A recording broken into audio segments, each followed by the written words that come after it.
Namun saat sampai di dapur, ia tuh merasa ada yang aneh nih. Tidak ada tanda-tanda seseorang baru saja masak mie. Oh iya, kalau bisa jangan ke kamar mandi atas kalau malam. Biasa perkenalan, Tin. Tina tiba-tiba merasakan ada sesuatu yang memeluk tubuhnya dari belakang. Cewek itu terus memperhatiin lo, Tin. Kayaknya dia suka sama lo. Tidak lama kemudian, sebuah kantong jenazah dibawa keluar dari rumah tersebut. Ternyata telah terjadi pembunuhan di kamar mandi rumah tersebut.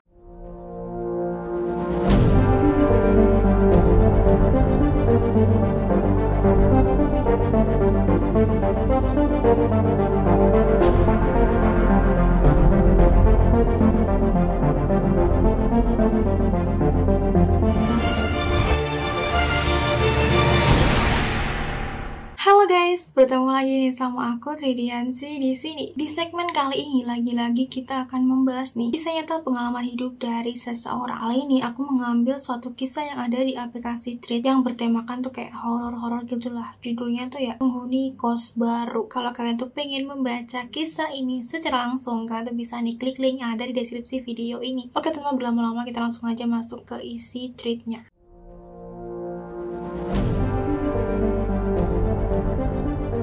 Tina bekerja di salah satu brand kecantikan sebagai BA di sebuah mall di kota. Awalnya dia datang ke kota ini dengan niat bekerja di pabrik. Namun ketika masih tinggal di kos lama, seorang teman kos memberikan informasi tentang lowongan pekerjaan sebagai BA. Karena sudah terlanjur nekat pergi ke kota tanpa pekerjaan dan pengalaman, dia tuh akhirnya tuh melamar semua lowongan pekerjaan yang ia temui. Ternyata nih, rezeki Tina tuh ada di brand kecantikan tersebut. Pada awalnya dia tetap menjalani pekerjaan ini meski mall tempatnya bekerja tuh jauh dari kosnya. Jika mendapatkan shift siang dan pulang pukul 9 malam, dia baru sampai kos tuh sekitar pukul 11 malam. Belum lagi jika harus menjalani kayak jam shift gitulah ya. Dimana setelah shift siang, keesokan harinya Tina harus masuk shift pagi. Dia mulai merasa kewalahan dan ingin menyerah. Akhirnya dia bertanya kepada teman-temannya di mall mengenai rekomendasi kos yang lebih dekat. Tina mendapatkan beberapa referensi dan memanfaatkan di hari libur untuk melihat kos-kos tersebut. Dari 4 pilihan yang ada, entah kenapa Tina tuh lebih tertarik pada kos tersebut. Kos tersebut berada di dalam kompleks perumahan. Selain harganya yang cukup terjangkau, jaraknya tuh kayak cukup dekat dengan mall tersebut. Hanya sekitar 20 menit untuk berjalan kaki. Beberapa SPG dan pegawai toko juga tinggal di sana. Bangunan kos ini memiliki 2 lantai dan berbentuk huruf L. Baris pertama, lantai bawah, terdapat 4 kamar dengan kamar mandi dalam. Baris pertama, lantai atas, terdapat 5 kamar dengan kamar mandi luar. Baris kedua, hanya lantai bawah, terdapat 2 kamar yang lebih besar, masing-masing memiliki kamar mandi dalam. Di samping baris kedua, terdapat dapur umum yang bisa digunakan untuk penghuni kos untuk memasak mie atau sekedar menggoreng sesuatu. Di lantai atas, di pojok baris pertama, terdapat 2 kamar mandi luar, serta rooftop kecil yang digunakan untuk menyimpan toren air dan menjemur pakaian. Saat itu, kamar yang masih kosong tuh adalah kamar besar di baris kedua dekat dapur umum. Kamar pertama dan keempat di lantai atas dihitung dari depan. Kamar kelima dari atas dekat tangga dan kamar mandi. Akhirnya Tina memilih kamar bawah yang bersebelahan dengan dapur umum. Alasannya di mall tempatnya bekerja, akses dari pintu karyawan ke toko harus melalui tangga yang cukup melelahkan. Jadi Tina tidak ingin menambah beban dengan memilih kamar di lantai atas. Setelah gajinya di awal bulan, Tina pun pindah. Barang-barangnya dari kos lama tidak terlalu banyak, sehingga dia tuh bisa mengangkutnya dengan mobil box yang dia pesan melalui aplikasi. Saat pertama kali masuk kamar, ruangan tuh terasa sedikit kosong dan berdebu. Tina langsung membersihkannya, bahkan menyikat kamar mandi hingga bersih dan wangi. Setelah beres-beres, tanpa sadar ia tuh tertidur. Ketika terbangun, tubuhnya tuh terasa lengket gitulah. Tina melihat jam di ponsel dan ternyata sudah menunjukkan pukul 1.24 tengah malam. Ia pun memutuskan untuk mandi. Saat mandi, Tina tuh mencium aroma mie instan yang sangat kuat. Aromanya begitu menggoda dan membuat perutnya tuh kayak lapar. Ia pun teringat bahwa sejak siang belum makan apapun. Tina berpikir mungkin ada penghuni kos yang sedang masak mie. Setelah mandi, ia tuh ngecek persediaan makanan. Ternyata Tina hanya memiliki susu sereal dan belum sempat membeli air galon. Hanya ada 2 botol air mineral yang tadinya dibeli sama Tina. Tina pun pergi ke dapur untuk memasak air panas. Namun saat sampai di dapur, ia tuh merasa ada yang aneh nih.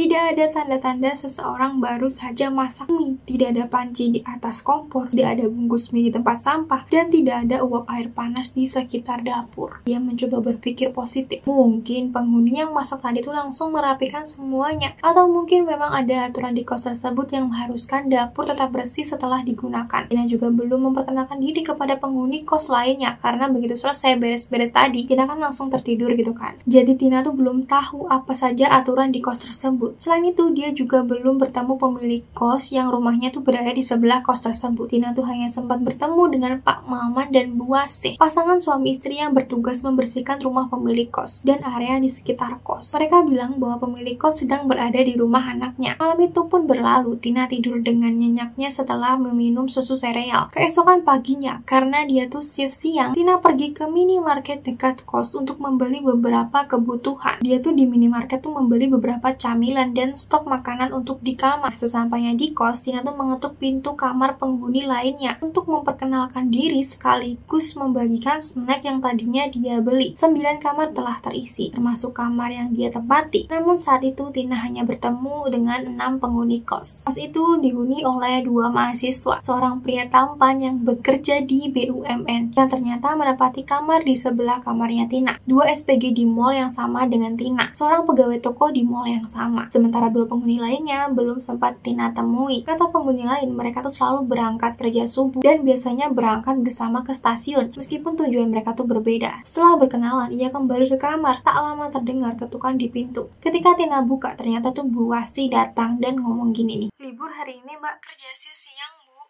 "Oh iya, kita duduk di sini sebentar ya, Ibu mau bicara sesuatu." Sambil berbicara, Bu Wasi berjalan menuju kursi beton di depan kamar Tina, dekat dengan beberapa taman hias. Tina pun ikut duduk di samping, dan Bu Wasi ngomong gini, "Mbak, Ibu cuma mau kasih tahu, di sini Ibu dan Bapak Maman dikasih kepercayaan oleh Nyonya, pemilik kos, untuk mengurus anak-anak kos." Tina tuh hanya mengangguk dan tersenyum sambil mendengarkan Bu Wasi dengan seksama. Terus Bu Wasi ngomong lagi, "Memang kos ini campur antara laki-laki dan perempuan, tapi di sini tetap ada peraturan. Tamu laki-laki hanya boleh bertamu sampai jam 9 malam dan tidak boleh masuk ke kamar. Begitu juga sebaliknya. Gerbang kos akan dikunci oleh Bapak Maman jam 11.30 malam dan dibuka kembali jam 4.30 pagi. Misalnya sakit dan harus ke rumah sakit setelah gerbang digembok, bisa menghubungi ibu ataupun bapak, tapi hanya untuk keadaan mendesak. Selain itu tidak boleh menyetel musik keras-keras, terutama saat malam hari." Peraturan-peraturan yang disebutkan oleh Bu Wasi itu kayak cukup wajar, hampir sama dengan peraturan kos pada umumnya. Namun, ada satu hal yang membuat Tina tuh sedikit bingung. Bu Wasi tuh ngomong gini nih, "Oh iya, kalau bisa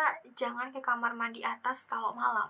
Terus Tina tuh kayak ngeriatkan dahi sambil ngomong gini, "Kenapa, Bu?" "Soalnya gelap, lampunya suka tiba-tiba mati kalau malam, padahal sudah sering diganti. Mungkin ada aliran listrik yang konslet. Dulu pernah bocor saat hujan deras, sampai plafonnya tuh rembes dan air hujannya tuh keluar dari sela-sela atap." Tina pun mengangguk dan percaya saja dengan penjelasan dari Bu Wasi. Malam kedua di kos. Malam itu Tina pulang pukul 9.35 malam, diantar oleh salah satu temannya dengan motor. Saat tiba di kos, ia akhirnya bertemu dengan salah satu penghuni yang tadi pagi belum sempat Tina temui. Dia tinggal di kamar nomor 5, tepat di samping kamar mandi atas. Tina tuh ngomong gini nih, "Kak, kamar kakak di lantai atas nomor 5, yang samping kamar mandi." Terus dia tuh ngomong gini, "Iya, kenapa?" Kata Bu Wasi, "Kalau malam lampu kamar mandi atas suka mati sendiri, jadi sebaiknya tidak digunakan ya." Tina sebenarnya tuh penasaran, bukan hanya karena lampu mati, tapi juga karena seorang perempuan berani tinggal di kamar dekat kamar mandi yang katanya bermasalah itu.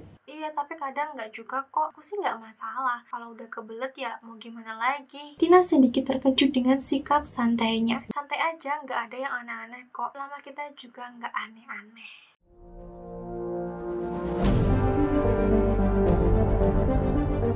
Malam itu tepat pukul 11.15 malam. Tina kembali mencium aroma aneh, tapi kali ini bukan wangi mie instan seperti malam sebelumnya, melainkan suara ramai dari arah dapur, seperti ada yang sedang memasak. Tina sempat berniat keluar untuk melihat, tetapi tubuhnya terasa begitu berat untuk beranjak dari kasur. Akhirnya dia tuh memilih untuk tetap di kamar dan mencoba untuk tidur. Alarm ponselnya tuh berbunyi. Tina melihat jam menunjukkan pukul 4.00 pagi. Setelah salat tahajud, dia tuh kembali mendengar suara orang masak di dapur. Rasa penasarannya tuh mengalahkan rasa takutnya. Tina pun memutuskan untuk keluar kamar dan melihat ke arah dapur. Saat itu baru membuka pintu, Tina bertemu dengan Pak Maman yang mungkin sedang bersiap untuk membuka gembok gerbang. Pak Maman tuh ngomong gini, "Mau kemana, Mbak?" Pak Maman, tadi saya dengar ada yang masak, jadi saya keluar. Soalnya dari tadi malam saya juga dengar suara yang sama, Pak. Oh, itu paling tikus, Mbak, yang jalan-jalan di peralatan dapur. Tina hanya mengangguk dan kembali ke kamar. Sambil menunggu azan subuh, Tina bermain ponsel. Suasana di luar mulai ramai. Mungkin para penghuni sudah mulai bangun dan bersiap untuk berangkat kerja. Karena ia mendapatkan shift pagi, Tina pun langsung bersiap-siap. Ketika hendak berangkat, Tina tuh bertemu dengan Bang Felix, pegawai toko yang juga tinggal di kos tersebut. Ia mengajak Tina berangkat bersama menggunakan motornya. Dengan senang hati, Tina pun ikut dibonceng oleh Bang Felix ini. Di perjalanan, Bang Felix tuh bertanya kepada Tina, "Betah nggak, Tin, di kosan?" "Betah, Bang." Tina tuh ragu-ragu sejenak, lalu akhirnya tuh bertanya, "Bang, kenapa ya kalau malam di dapur tuh sering terdengar suara orang masak? Kata Pak Maman sih, itu tikus." Mendengar itu, Bang Felix tuh tersenyum kecil. "Biasa, perkenalan, Tin." Di sini Tina tuh mengeritkan dahi lagi, terus kayak ngomong gini, "Maksudnya?" Tiba-tiba Bang Felix tuh tertawa ya di sini. Enggak, bercanda, Tin. Cuekin aja, nanti juga enggak ada lagi. Kamu tahu kan, setiap tempat tuh pasti ada tuannya. Tina tuh terdiam, bulu kuduknya tuh meremang. Terus ngomong gini sama Bang Felix, "Ih, Abang, jangan nakut-nakutin gitu dong. Masa aku cari kosan lagi? Baru juga 3 hari. Enggak, tenang aja, aman kok." Tapi entah kenapa, Tina merasa jawaban Bang Felix itu tidak sepenuhnya bercanda. Mereka pun akhirnya tuh sampai di mall. Setelah mengucapkan terima kasih, Tina berjalan lebih dulu menuju pintu masuk karyawan. Sepulang kerja, temannya Tina tuh ikut di kosnya Tina dan menginap di sana. Karena besok paginya mereka tuh akan meeting di kantor brandnya mereka. Sebut saja temannya Tina tuh adalah dia. Tina pun mengirim WA ke Bu Asih untuk memberitahu bahwa ada temannya yang menginap dan bahwa motornya temannya tersebut tuh diparkirkan di garasi. Setelah sholat maghrib, Tina dan temannya berencana mencari makan di warung depan kompleks. Saat makan, temannya Tina tuh bertanya, ngomong gini nih, "Di kamar atas ada cewek ya, Tin?" "Iya, di kamar atas ada 3 kamar yang terisi. Kamar 2 dan 3 dihuni oleh cowok, sedangkan kamar kelima dihuni oleh cewek." "Yang dekat tangga itu kamar kelima?" "Iya, kenapa?" "Enggak, tadi pas gue nunggu lo, gue tuh lihat ada cewek berdiri di dekat tangga." "Oh, mungkin tuh Kak Nisa baru pulang." Tina tuh masih mencoba untuk berpikir positif. Namun setibanya di kos, Tina tuh berpapasan dengan Kak Nisa dan Kak Wanda di garasi. Ia pun langsung memastikan sesuatu. "Baru pulang, Kak?" "Hah, Tina, iya nih. Tadi mampir antri beli taichan dulu. Saya dari kemarin tuh kepengen banget." "Iya, sampai ke bawah mimpi-mimpi segala lagi." Jantung Tina langsung berdebar dengan kencang. Tapi Tina tuh tetap berusaha diam agar dia tuh nggak merasa takut. Malam itu Tina menunggu suara-suara aneh dari dapur. Seperti biasanya, namun entah kenapa malam itu semuanya terasa lebih sunyi dari sebelumnya. Meskipun begitu, kejadian tadi sore terus terngiang di benaknya. Siapa wanita yang dia lihat di dekat tangga? Sudah 2 minggu nih, Tina tuh tinggal di kos tersebut. Semua berjalan normal dan Tina semakin akrab dengan para penghuni. Ibu pemilik kos pun sering berbagi makanan dengan mereka, membuat suasana di sana terasa seperti keluarga. Namun suatu hari Tina tuh tiba-tiba mengalami diare. Sialnya, toren air untuk kamar mandi bawah tuh sedang diperbaiki karena bocor. Sejak sore air di kamar mandi Tina hanya keluar sedikit. Ia pun menampung air di ember dan bak baju untuk berjaga-jaga jika nanti malam ia harus bolak-balik ke kamar mandi lagi. Sayangnya malam itu perutnya Tina tuh kembali bermasalah dan air tampungnya tuh sudah habis. Tidak ada air yang mengalir sama sekali. Karena tak tahan, Tina tuh mengirim pesan ke Kak Anissa untuk meminta izin menggunakan kamar mandi atas. Tapi Kak Anissa ngomong gini nih, "Iya, hati-hati ya, Tin."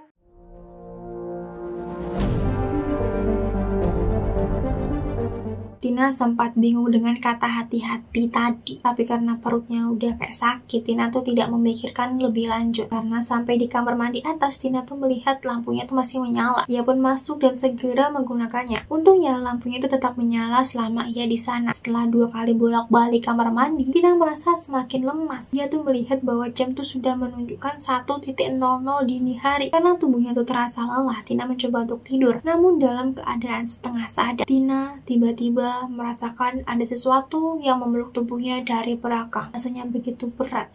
Tina ingin bergerak, tapi tubuhnya terasa sangat lemah. Bahkan untuk sekedar berpikir pun, Tina tuh tidak memiliki energi. Yang ada di kepalanya saat itu hanyalah keinginannya untuk tidur. Alarm ponselnya tuh berbunyi tepat pukul 4.00, tapi Tina tidak bisa bangun untuk mencarinya. Tubuhnya masih terasa berat dan pundaknya seperti memikul beban yang sangat berat. Pagi harinya, Tina akhirnya bisa mencari ponselnya dan segera menelepon temannya untuk mengantar Tina ke dokter. Badan Tina mulai menggigil dan Tina merasa semakin lemas. Setelah berobat dan kembali ke kos, teman Tina akhirnya bercerita sesuatu yang membuat Tina semakin merinding. Temannya Tina ngomong gini, "Tadi pas gue jemput lo, ada cewek di depan pintu kamar lo." Tina langsung merinding. Teman Tina memang memiliki rusuk yang jarang, yang katanya membuatnya lebih sensitif terhadap hal-hal goib. Temannya Tina ngomong lagi, "Cewek itu terus memperhatiin lo, Tin.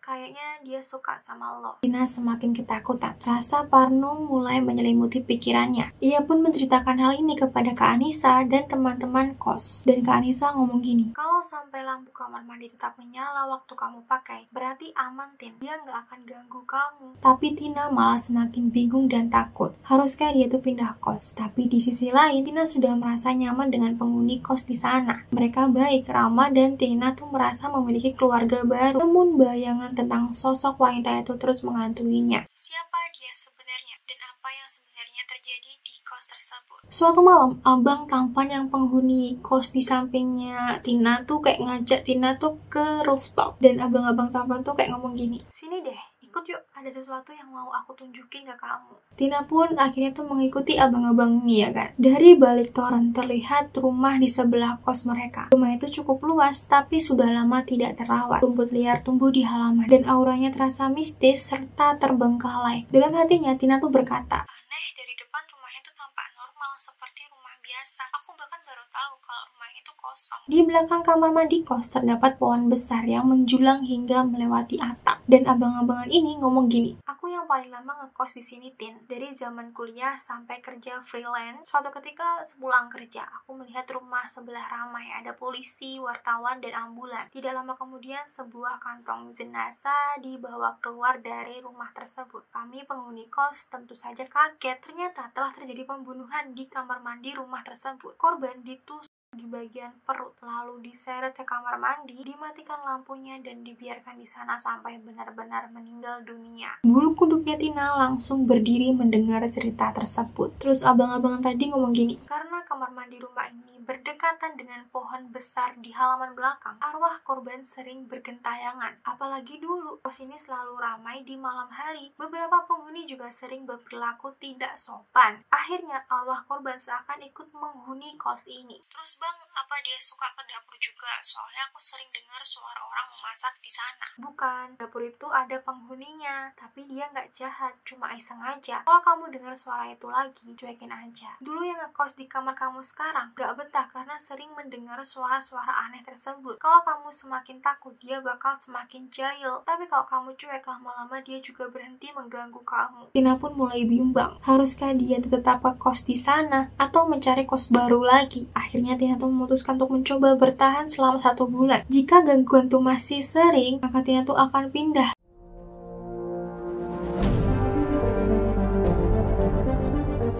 Namun seiring waktu berjalan, entah kenapa Tina mulai berdamai dengan suasana di kos tersebut, dengan suara memasak yang muncul tanpa sebab, dengan bayangan wanita yang sering terlihat mengikutinya, bahkan dengan udara dingin yang kadang tiba-tiba menyelimuti Tina. Rencana awal yang hanya ingin mencoba 1 bulan ternyata berlanjut hingga 1 tahun. Suatu hari Bu Wasi dan Pak Maman akhirnya bercerita. Mereka mengaku tidak pernah memberitahu kisah sebenarnya sejak awal karena takut penghuni kos tidak betah dan kos tersebut menjadi sepi. Namun kenyataannya banyak penghuni lama yang tetap bertahan. Lalu siapakah sebenarnya sosok yang sering berisik di dapur? Dulu, ibu kos memiliki seorang suami yang berprofesi sebagai anggota angkatan laut. Mereka dikaruniai 3 anak, 2 anak perempuan dan 1 anak laki-laki. Karena sang suami sering mendapatkan tugas negara, dia tuh jarang sekali berada di rumah. Kadang ia tuh bisa pergi selama 1 hingga 3 tahun tanpa pulang. Sementara itu, sang ibu adalah seorang pengacara yang juga sibuk. Akibatnya di rumah hanya hanya ada ketiga anak mereka dan Bu Asih, asisten rumah tangga yang selalu bekerja di keluarga tersebut. Anak laki-lakinya tumbuh tanpa figur seorang ayah. Karena tidak memiliki teman bermain, dia lebih sering mengikuti kedua kakaknya bermain boneka dan juga masak-masakan. Seiring waktu, ia tuh mulai menyukai dandan, memasak, dan bahkan lebih rapi dibandingkan kedua kakaknya yang perempuan. Ketika ibunya mengetahui hal itu, ia tuh berusaha menyembunyikan hal tersebut dari suaminya. Namun akhirnya rahasia tersebut terbongkar juga. Ayahnya tuh sangat marah dan tidak mengizinkan anaknya yang laki-laki ini tuh keluar rumah. Ia tuh memaksa untuk menjadikan anaknya tuh laki-laki sejati. Meski begitu,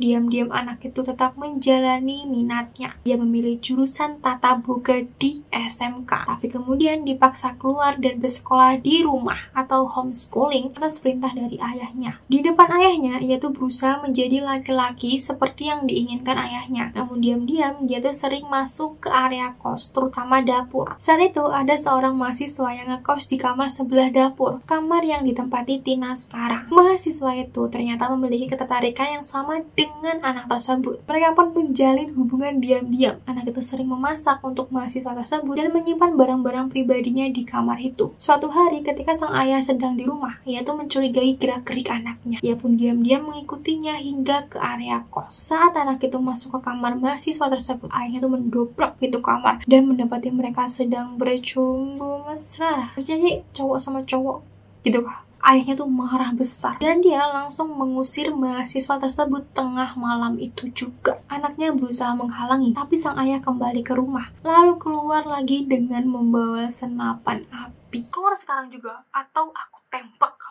Mahasiswa itu ketakutan dan segera pergi. Anak itu pingsan akibat shock. Sejak kepergian mahasiswa itu, anak tersebut berubah drastis. Ia tidak mau makan, minum, ataupun keluar kamar. Setiap kali ayahnya tidak ada di rumah, ia akan diam-diam pergi ke kos kamar itu, menangis hingga tertidur. Ia pun mulai memasak dalam jumlah besar di dapur kos, seolah-olah masih ada seseorang yang menunggunya untuk makan bersama. Namun, ia sendiri tidak pernah menyentuh makanannya. Setelah memasak, ia tuh pergi begitu saja. Kesehatannya semakin menurun hingga akhirnya dia koma dan meninggal di rumah sakit. Sebelum koma, ia bahkan sempat mencoba bunuh diri di kamar mahasiswa tersebut, kamar yang sekarang ditempati oleh Tina. Namun, rencananya tuh gagal karena keburu ketahuan oleh kakaknya. Sejak saat itu, setiap penghuni yang menempati kos yang ditempati oleh Tina tuh akan selalu diganggu. Sebenarnya dia tuh tidak bermaksud jahat, mungkin hanya masih berharap bahwa mahasiswa itu akan kembali. Tina pun menghela napas panjang, menatap sekeliling kamar yang kini Tina tempati. Dalam hatinya,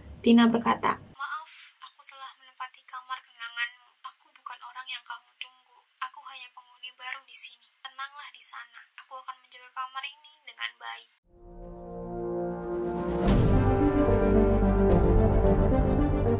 Pesan hidup apa sih yang bisa kita ambil dari kisah ini? Setiap orang memiliki perjalanan hidupnya masing-masing, termasuk pergulatan dengan identitas dan penerimaan diri. Sayangnya, tidak semua orang mendapatkan dukungan yang mereka butuhkan. Kisah ini mengajarkan kita untuk lebih berempati dan menerima keberagaman, termasuk dalam hal identitas dan ekspresi diri. Tekanan dari keluarga dan masyarakat dapat membuat seseorang kehilangan diri sendiri. Dalam kisah ini, anak tersebut tidak bisa menjalani hidupnya yang bebas karena tuntutan dari ayahnya. Ini mengingatkan kita untuk tidak memaksakan standar tertentu kepada orang lain, terutama anak-anak, karena bisa berdampak buruk pada kesehatan mental mereka. Terkadang seseorang tidak bisa benar-benar pergi dari dunia ini karena masih ada kenangan atau perasaan yang tertinggal. Ini mengajarkan kita untuk menyelesaikan perasaan-perasaan yang belum tuntas, baik untuk memaafkan, merelakan, dan mengungkapkan apa yang selama ini terpendam. Tokoh utama dalam cerita ini awalnya ketakutan dan ingin pindah, tetapi akhirnya belajar berdamai dengan kehadiran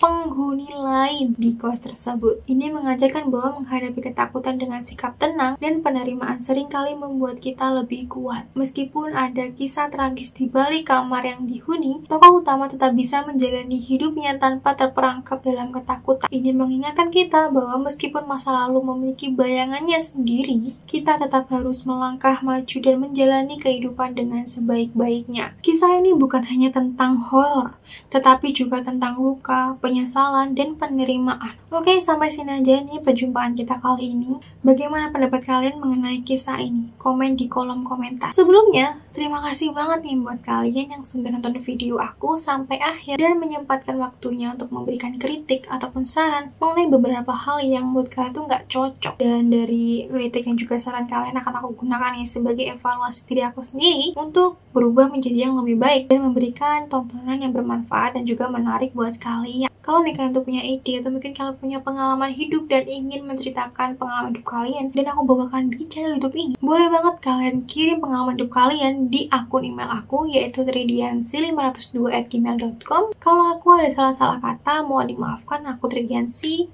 Bye bye.